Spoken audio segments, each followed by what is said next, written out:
Yo, what's going on everyone? It's B-RAD the man, and today we're continuing on with our Zombies map tournament. And today's matchup is going to be a lot of fun. We're looking at the number 2 seed, Shadows of Evil, versus the number 15 seed, Alpha Omega.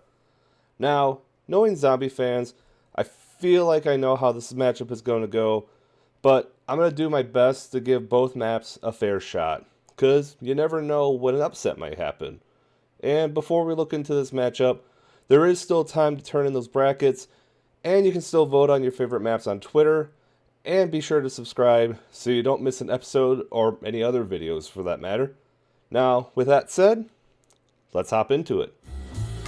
Streets on flame, it's a mad game, makes you stop and stare. Your sins serve only as an invitation to an evil. Shadows of Evil was the launch map of Black Ops 3, and is one of the maps that always enters the equation of best map ever, along with Origins, Mob of the Dead, and Horizon. And one of the reasons why is the design of the map. Now when you first spawn in, you're left in a crowded room with 4 windows, quick revive, 2 wall buys, and not a whole lot else to work with. However, once you leave the room, you're in a central location with 3 different paths to choose, each leading to a perk which switches every game. It also contains a part which leads us to Pack-a-Punch. And if opened correctly, each contains portals that help you navigate through the map much quicker. There's also a monorail that takes you from location to location. The flow of the map is just very, very smooth. And when talking about atmosphere, it is one of the most gorgeous maps with the colors, the old Chicago style setting, and the weird Cthulhu vibe. There's squids in the air, which fits the gameplay. I'll kinda explain that in a little bit. The Pack-a-Punch location also fits the vibe the developers were going for. Treyarch knew what they were going for, and they nailed it. Looking at Alpha Omega, it's a remake of Black Ops 2's Nuketown, but expanded. Taking the design from Black Ops 4's Blackout, it widens the original map. It's no longer the main cul-de-sac with 2 houses with 2 backyards. Alpha adds more houses, a location to talk to a computer left behind, which helps you with parts of the Easter egg, and also helps you gain the wonder weapons. And there's also a downstairs bunker type location that contains a number of rooms, however the most important being the beds, where Pack-a-Punch is, the generator room, which helps activate the power, and the APD room, which was previously seen on Moon but is now on Earth, and contains what the crew needs to finish their quest. The additions of each location does add more room for everyone to work with, and it also gives you locations to build a much needed shield and teleportation pads, which can help you if you need a quick escape.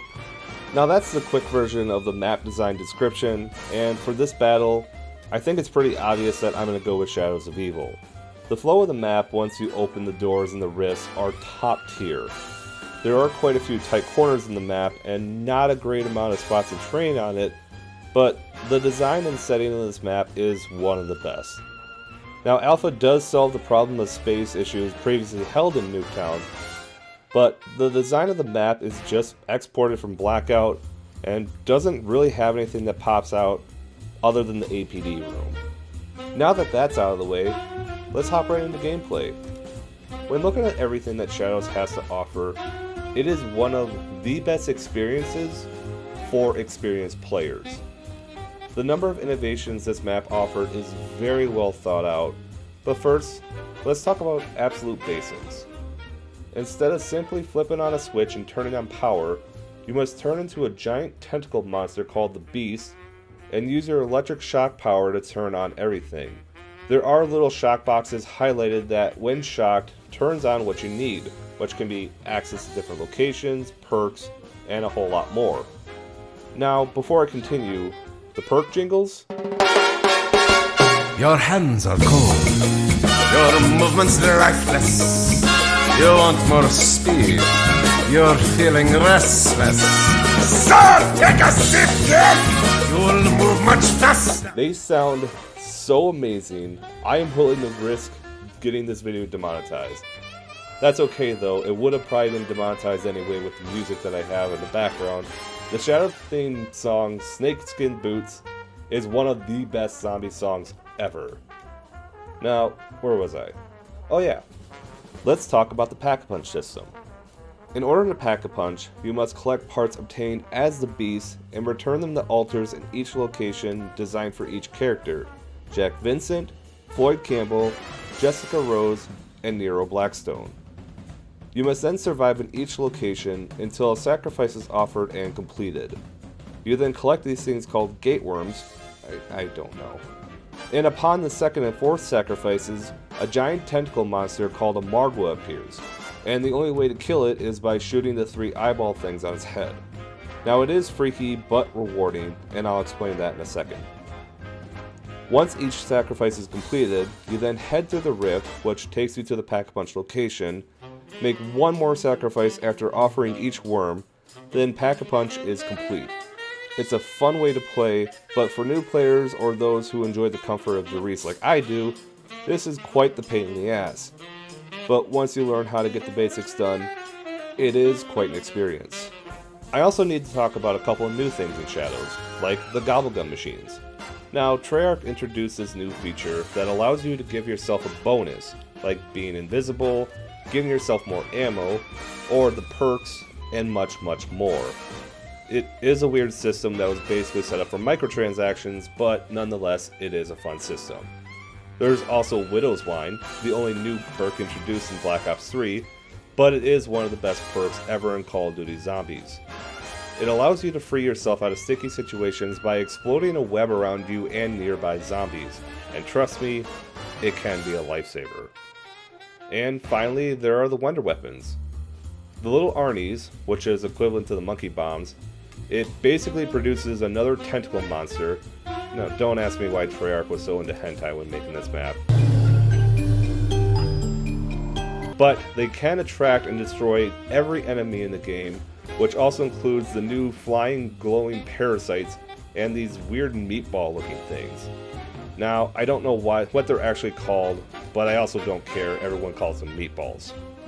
And finally, there is the Apothecan Servant, which, in my opinion, is the best wonder weapon of all time. Better than any bow, any staff, wave gun, thunder gun, ray gun, it doesn't matter. This is the best wonder weapon of all time. Now the weapon is a little weird. It is a tentacle monster that, in this case, you basically fist, and it creates a black hole that sucks up every zombie that is near it. Now, the ammo is limited unless you have chemical antithesis, and getting the parts is total RNG. You need the Margwa's heart, the tentacle, which can be found in glowing purple pods which are located around the map, and the xenomatter, which is a drop from either parasites or the meatballs. Now, these things come in randomly, so the RNG sucks ass, but it is the best and most ultimate save me wonder weapon of all time. Woo! Alright, now that that's over with, let's talk the gameplay in Alpha. Alpha, which is the third of 4 Ether maps in Black Ops 4, has a number of redesigned features from Nuketown, but with some twists. Now, it didn't really add anything in terms of innovation. It did give us a couple of new versions of Nova Crawlers, electrified Hellhounds, and robot mannequins that, if done correctly, can spawn in its own round. And they come in extremely beefy, by the way, but they do give you a free perk once the round is over. It also gives you the computer, as mentioned, called Rushmore, a central guide that helps you on the quest to the Easter egg, as well as give you bonuses on cheaper perks and other things. And once the code has been given, it gives you a frame to complete the wonder weapon, the Ray Gun Mark II, which was the main wonder weapon in Nuketown, but it comes with different variants. There is the Shotgun 1, a dual-wield Machine Gun 1, an Explosive 1, and an Electric 1 that auto-regenerates ammo. Now that one, in my opinion, is the best one. But as far as gameplay goes, at least in basic terms, I do have to go with Shadows because of the amount of things that you can do. Even for just a high round attempt, there is quite a bit to do. Now, getting the wonder weapon is totally worth the grind in itself. I do like that Alpha lets you play as Primus or Ultimus characters, which is very creative and the only time we have seen that done in Zombies history, and while the ray gun variety does add some replayability, it doesn't hold a candle compared to Shadows. And finally, let's talk fun factor. I went over a long list of features for Shadows, and not a whole lot for Alpha. But I think when it comes to fun, you definitely can't gloss over the Easter eggs. Now Shadows is one of the most intense Easter eggs of all time. At least in my opinion, because I've only completed this Easter egg a handful of times and I don't remember where any of the most important things are. But, in order to complete the Easter egg, you must basically make your specialist weapon, the Apothecan Sword, then upgrade it through a whole different quest. Then, if I remember correctly, it's basically just completing a series of quests of fighting Margwas, carrying a flag around, battling the Shadow Man, who is the main antagonist in the COD Zombie storyline. Then each player, and yes, you need 4 players for the Easter egg, must do one more thing as a beast, then the egg is complete. Again, I don't know all the details. Alpha's Easter egg is much simpler. It's just running through a few challenges directed by Rushmore, then acquiring the elemental shard from Avogadro, who we had previously seen in transit. Then fight through waves of zombies while trying not to get killed by the giant electric man. Then we send him back into the APD, then hell where he belongs. It's not quite as challenging as Shadows, and I didn't go into much detail on each egg, but if you have already played them, you know that if you like more challenging eggs, then Shadows is the way to go. But if you want a fun, casual egg, Alpha is definitely your cup of tea. So, with all that said, in terms of everything that I've laid out, in terms of fun factor, it really is up to preference. If you like simpler challenges and not having to look up tutorials while playing casually or during an Easter egg, Alpha is definitely your cup of tea. But if you're looking for more of a challenge, and one that rewards you with great map design, challenging Easter eggs, that reward you with interesting cutscenes, and one of the most powerful winter weapons of all time, then Shadows is definitely for you. Shadows, while polarizing to the casual player, also wins fun factor, and in my opinion, clearly beats Alpha Omega. But again, it's not up to me, it's up to you. Be sure to send in those brackets, vote on Twitter, and follow me on the socials, and subscribe to the channel. You are not going to want to miss the next one. And come check out our other 2 matchups. But that's all I got for today. This is B-RAD the Man, signing out. Peace!